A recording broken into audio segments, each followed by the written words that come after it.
స్వర్ణోదయ దీప్తిం అఖిల భువన చైతన్య ప్రసారం. నమస్కారం, మన ధర్మం కార్యక్రమానికి స్వాగతం. ఇవాళ మన ధర్మం కార్యక్రమంలో మన ధర్మ సందేహాలను నివృత్తి చేసేందుకు మనతో పాటు ఉన్నారు ప్రముఖ ఆధ్యాత్మికవేత్త, ధర్మశాస్త్ర నిపుణులు, మనందరికీ సుపరిచితులైనటువంటి బ్రహ్మశ్రీ ఆచార్య కాకునూరి సూర్యనారాయణమూర్తి గారు. గురుగారు నమస్కారం. నమస్కారం అమ్మా.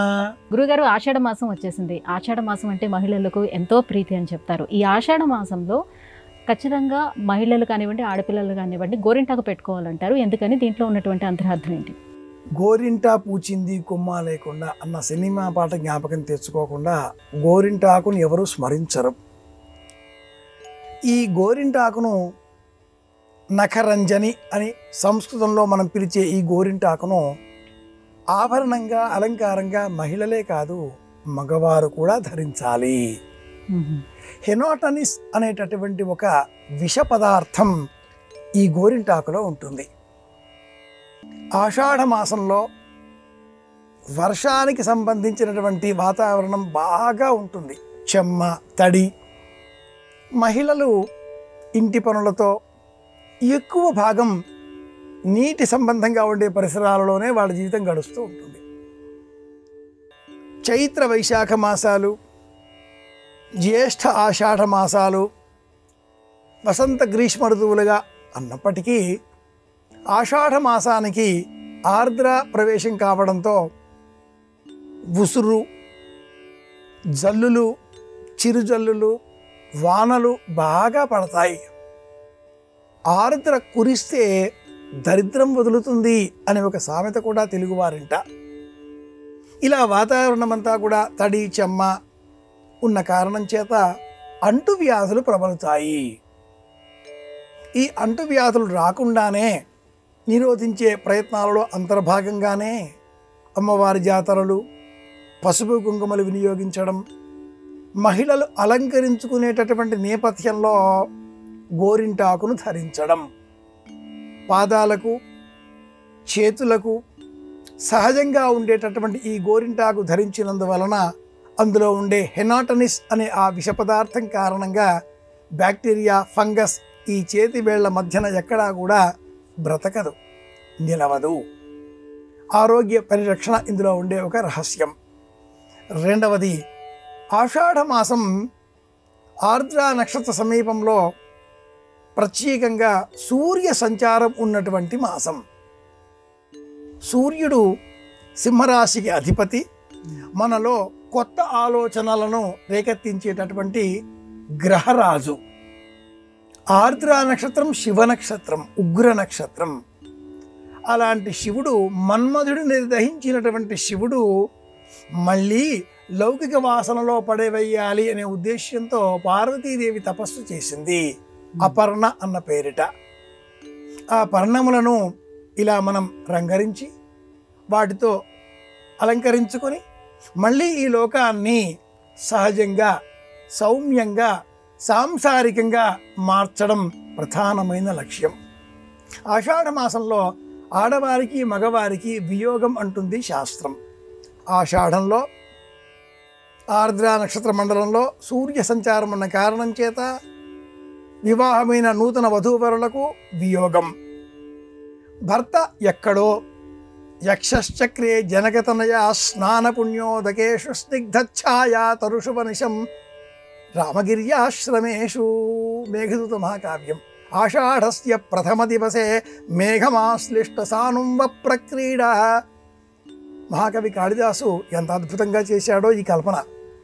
భర్త ఎక్కడో, మరి ఆ ఇల్లాలు భర్తను స్మరిస్తూ, భర్త వచ్చేటటువంటి ఆ వార్త కోసం వస్తున్నాడు అనే సూచన కోసం సంసిద్ధురాలవుతూ నఖరంజని, చేతులకు గోరింటాకుతో అలంకరించుకోవడం ఇలా సంప్రదాయంగా ఏర్పడింది. ఆరోగ్య రహస్యం, కౌటుంబిక జీవన విధానం, తమ కళలకు ఒక రూపు కల్పించడం. మహిళలు వంట చేయడం, చిత్రీకరణలు, పాటలు పాడడం, అలంకరణలు, వీటిలో సిద్ధహస్తులు. 64 కళలలో ఇది కూడా ఒక కళ, నఖరంజని. కనుక ఈ కాలం ఇందుకోసమే తగినటువంటిది.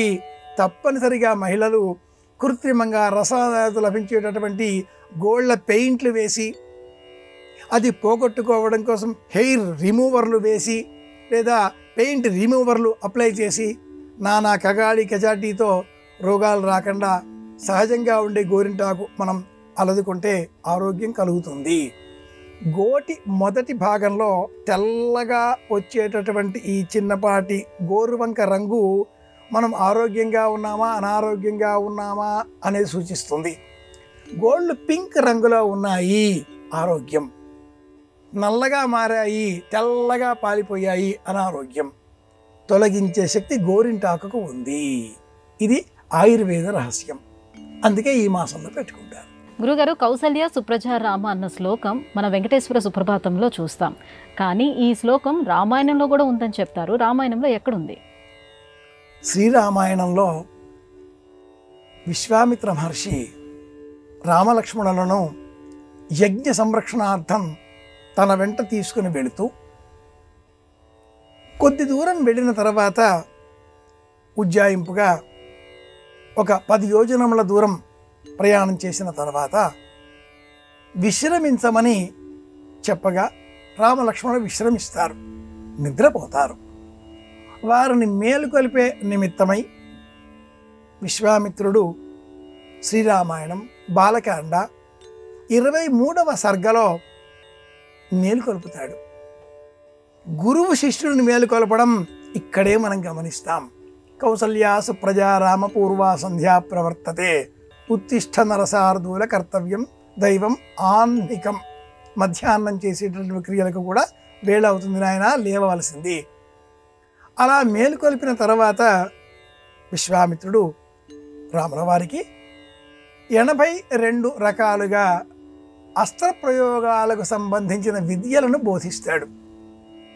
వాటిలో ప్రధానమైన విద్య బల అతిబల. ఈ బల అతిబల అనే విద్యలను నేర్చుకుంటే ఆకలి దప్పులు ఉండవు అని చెప్పిన విశ్వామిత్రుడు వీటిని రాముడికి మాత్రమే బోధిస్తాడు.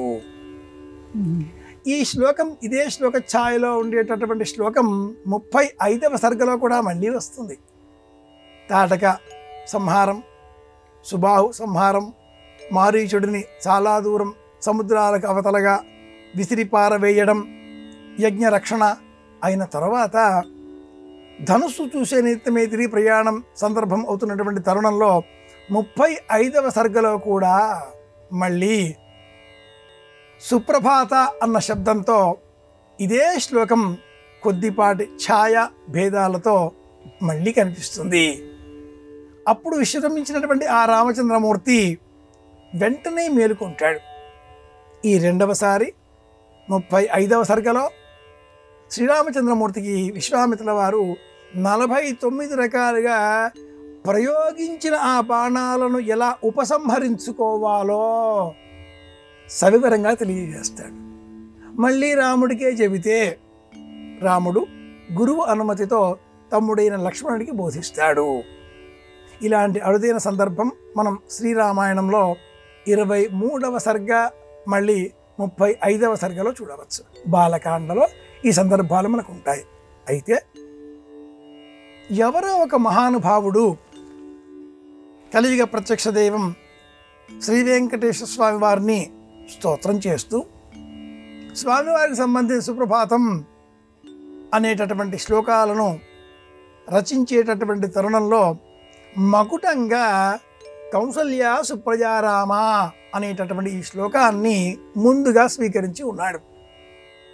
తిరుమలలో శ్రీవారి గర్భాలయంలో వెంకటేశ్వర స్వామి వారితో పాటుగా వేంచేపు చేసి ఉన్నటువంటి పరమదైవం సీత లక్ష్మణ సమేత రామచంద్రమూర్తుల వారు కూడా గర్భాలయంలోనే ఉన్నారు స్వామివారు. కనుక ఈ సుప్రభాతం వెంకటేశ్వరుడితో పాటుగా సర్వజనులకు కూడా ఆమోదయోగ్యమైనటువంటి ద్వైతాద్వైత విశిష్టాద్వైత మార్గ విభేదాలు ఏవీకి లేకుండా సమస్త జనులకు కూడా నిర్ద్వంద్వంగా మరొక ఆలోచన లేకుండా ఆమోదయోగ్యమైన పరమదైవం రామచంద్రమూర్తి కనుక ఆ శ్లోకంతో సుప్రభాతాన్ని ప్రారంభించి ఉత్తిష్టోత్తిష్ట గోవింద ఉత్తిష్ట గరుడధ్వజ ఉత్తిష్ట కమలాకాంత త్రైలోక్యం మంగళం కురు మాత సమస్త జగతాం మధుకైటభారే. ఇట్లా పోతుంది ఈ స్తోత్రం. ఇది విషయం.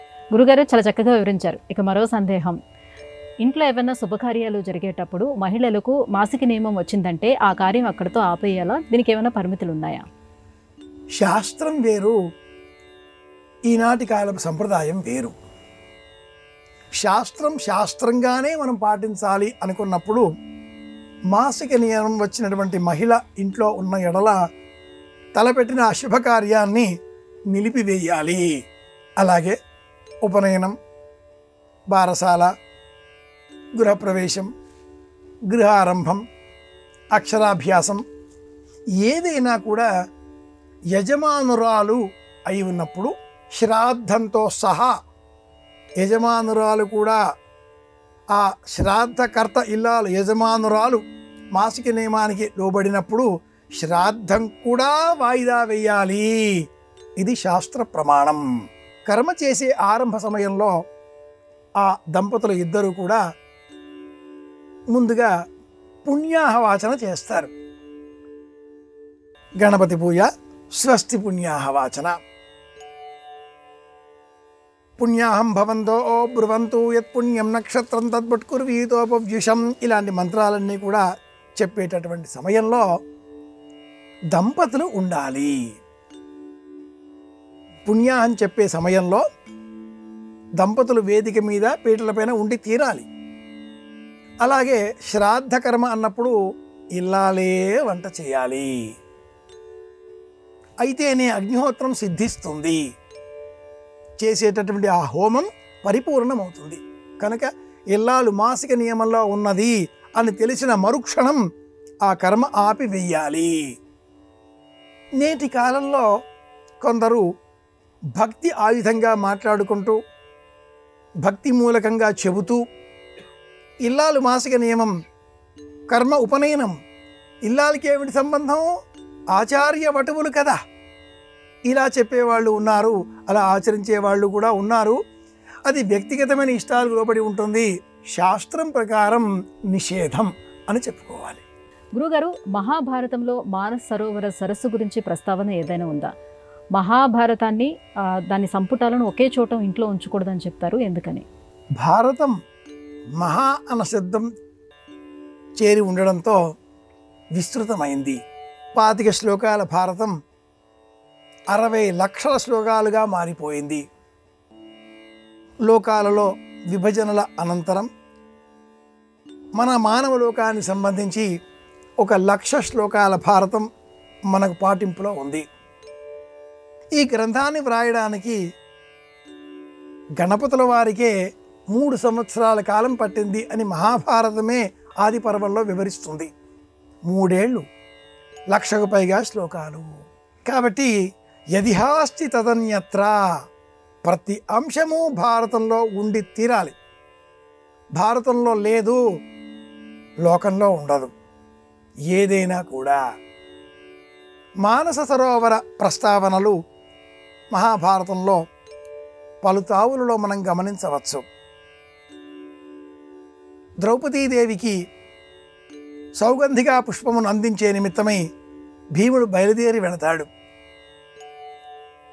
మహాభారతం జ్ఞాపకం ఉంటుందో లేదో కానీ హిమగిరి సొగసులు అన్న సినిమా పాట మట్టుకు తప్పకుండా అందరికీ జ్ఞాపకం వస్తుంది.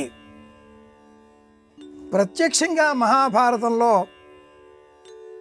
ఈ కైలాస పర్వతం, మానస సరోవర వర్ణనలు కర్ణపర్వంలో కనిపిస్తాయి.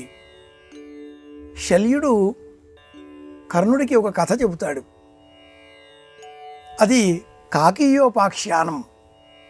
ఒక కాకి బాగా తిని శరీరాన్ని పెంచుకొని నా అంత లేరు అన్నట్లుగా విర్రవీగుతూ ఆకాశంలో ప్రయాణించి హంసలను పిలిచి పోటీ పెట్టి మీలో బలమైన హంస నాతో పోటీ పడగలదా అంటూ వాదిస్తుంది.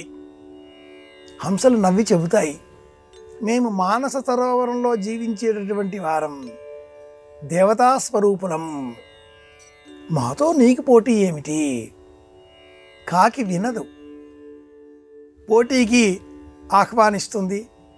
బలవంత పెట్టి వివిధ రకాలుగా ఎగరడంలో తన ప్రావీణ్యాన్ని చూపుతూ డీనము, ఉడ్డీనము, డీనాడీనము, ఉడ్డీనోడ్డీనోడ్డీనము, ఉడ్డీనడ్డీనము ఇటువంటి 101 రకాలుగా ఎగురుతూ అలసిపోయి చావు నోట్లో పడ్డంత పని అవుతుంది. ఆ హంసనే ఈ కాకిని రక్షిస్తుంది. మానస సరోవరంలో జీవించేటటువంటి మేము దేవతా హంసలము. సౌమ్య స్వరూపంగా మాట్లాడుతుంది హంస.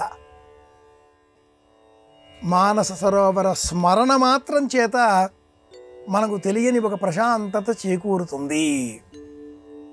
ఇలాంటి అతి విస్తృతమైన మహాభారతం, 1,00,000 శ్లోకాల పైగా ఉండేటటువంటి 18 పర్వాల మహాభారతం ఒక్క సంపుటం, ఒక గ్రంథంగా ఎప్పటికీ మనకు లభించదు. పూర్వకాలంలో ఈ మహాభారత గ్రంథం 3 సంపుటాలలో లభించేది. ఆది పర్వం, యుద్ధ షట్కం, శాంతి సప్తకం. ఇవి ఆ 3 పర్వాల పేర్లు. ఆది, సభ, అరణ్య, విరాట, ఉద్యోగ. ఈ 5 పర్వాలు ఆది పంచకం. ఇది అందరికీ కనిపించే విధంగా మేజాబెల్ల పైన అందరూ అట్టి పెట్టుకునేటటువంటి వారు. ఆ తర్వాత వచ్చేటటువంటి యుద్ధ షట్కం భీష్మ, ద్రోణ, కర్ణ, శల్య, సౌప్తిక, స్త్రీ పర్వం. ఈ 6 పర్వాల సంపుటాన్ని మట్టుకు మరొక చోట భద్రపరిచేటటువంటి వారు.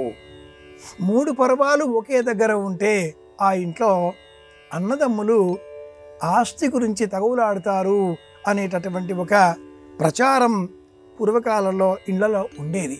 తాటాకువి కాబట్టి ఒకే చోట పెట్టకుండా అక్కడక్కడ పెట్టేటటువంటి వారు. ఇది విషయం. దీనికి సశాస్త్రీయమైన ప్రమాణాలంటూ ఏమీ లేవు. కానీ ఉద్గ్రంథం ఒకటిగా ఉండదు కాబట్టి వేరు వేరు స్థలాలలో భద్రపరుచుకునేటటువంటి వారు. ఇలా చెప్పారు. గురుగారు, మూల, ఆశ్లేష, జ్యేష్ఠ ఇలా కొన్ని నక్షత్రాలు దోషంతో కూడి ఉంటాయి అని చెప్తారు. అందులో వాస్తవం ఎంత? దోషం లేని నక్షత్రం అంటూ లేదు. అలాగే పరిపూర్ణమైన శుద్ధమైన నక్షత్రం అంటూ కూడా ఉండదు. ప్రతి నక్షత్రంలో గుణావగుణాలు రెండూ కలిసే ఉంటాయి. కొన్ని నక్షత్రాలను ఉగ్ర నక్షత్రాలుగా జ్యోతిష శాస్త్రం వివరిస్తుంది. మీన మేష రాశుల సంధి, కర్కాటక సింహ రాశుల సంధి, వృశ్చిక ధను రాశుల సంధి. ఈ సంధి స్థలాలలో 2 నక్షత్రాల కలయికలు ఉన్న కారణం చేత ఈ 3 సంధి స్థలాలలో వచ్చేటటువంటి ఈ కలయిక నక్షత్రాలు ఒక్కొక్క చోట 2 చొప్పున విరసి 6 నక్షత్రాలను జ్యోతిర్విజ్ఞానం ఉగ్ర నక్షత్రాలు అంటూ మనకు తెలియజేసింది. ఆశ్లేషాంత్యం మఖాత్పూర్వం, జ్యేష్ఠాంత్యం మూలపూర్వకం, రేవతి అశ్వినియోర్మధ్యే. రేవతి, అశ్విని, ఆశ్లేష, మఖ, జ్యేష్ఠ, మూల ఇవి ఆ 6 నక్షత్రాలు. ఇందులో ఆశ్లేష నక్షత్రంలో జన్మిస్తే అత్తకు గండం. ఇలా ఎందుకు వచ్చింది? ఆశ్లేష నక్షత్రం వాళ్ళు సహజంగానే పని దొంగలు, గుడ్ అడ్మినిస్ట్రేటర్స్. పని చెయ్యరు, చేయిస్తారు. ఇంటికి వచ్చిన కోడలు కూడా పని చేయకుండా అత్తగారితో మళ్ళీ పని చేయిస్తుంది కాబట్టి అత్తకు గండము అన్నారు. జ్యేష్ఠ నక్షత్రం వారిలో జ్యేష్ఠ అంటేనే పెద్దరికం కదా. కాబట్టి బావగారి కంటే కూడా వచ్చిన కోడలు పెద్దరికాన్ని, పెత్తనాన్ని నడిపిస్తుంది. అది బావగారికి కష్టం కదా. కాబట్టి జ్యేష్ఠ నక్షత్రం వాళ్ళు అక్కడ. మూలా నక్షత్రం వారికి కేతు నక్షత్రం కాబట్టి సహజమైన పాండిత్యము, విజ్ఞానము, వివేకము, చదువు ఎక్కువ. మామగారు ఆ ఇంటిలో పెద్దవాడు కాబట్టి, ఎక్కువ చదువుకున్నవాడు కాబట్టి కోడలు చదువుకుని వచ్చి నేను ఇంత చదువుకున్నాను అంటూ చెబితే మామకు మనస్సుకు కష్టం కాబట్టి మూలా నక్షత్రంలో జన్మిస్తే అలాంటి కోడలు లేదా అల్లుడు మామగారి గండం. వాళ్ళ స్వభావాల కారణం చేత ఇవి వచ్చినవే కానీ ఇందులో ఏ విధమైన ఉగ్రతత్వము లేదు. వీళ్ళేమీ అలా వెళ్ళిపోయేంత వరకు వాళ్ళేమీ హింసించరు. కనుక నిరభ్యంతరంగా ఈ నక్షత్రాలలో జన్మించిన వాళ్ళని కూడా వివాహాలు చేసుకోవచ్చు. ఎవరు చేసుకోవండి అంటే మరి ఈ నక్షత్రాల వారు ఏం కావాలి? కనుక సంపూర్ణమైనటువంటి మంచి నక్షత్రాలు ఉండవు, సంపూర్ణమైన చెడ్డ నక్షత్రాలు ఉండవు. వాటి స్వభావాలను అనుసరించి మనం గుర్తించాలి. గురువుగారు, దక్షిణామూర్తి ప్రస్తావన ఏ పురాణంలో ఉంది? దక్షిణామూర్తిని గురువుగా ఎందుకు స్వీకరించాలి? గురవే సర్వలోకానాం భిషజే భవరోగిణాం నిధయే సర్వవిద్యానాం దక్షిణామూర్తయే నమః. విశ్వం దర్పణ దృశ్యమాన నగరీ తుల్యం నిజాంతర్గతం. ఈ స్తోత్ర కారణంగా నేటి కాలంలో విద్యార్థులందరూ దక్షిణామూర్తిని స్మరిస్తున్నారు. దక్షిణామూర్తి చదువులకు దైవం. గురవే సర్వలోకానాం భిషజే భవరోగిణాం నిధయే సర్వవిద్యానాం దక్షిణామూర్తయే నమః.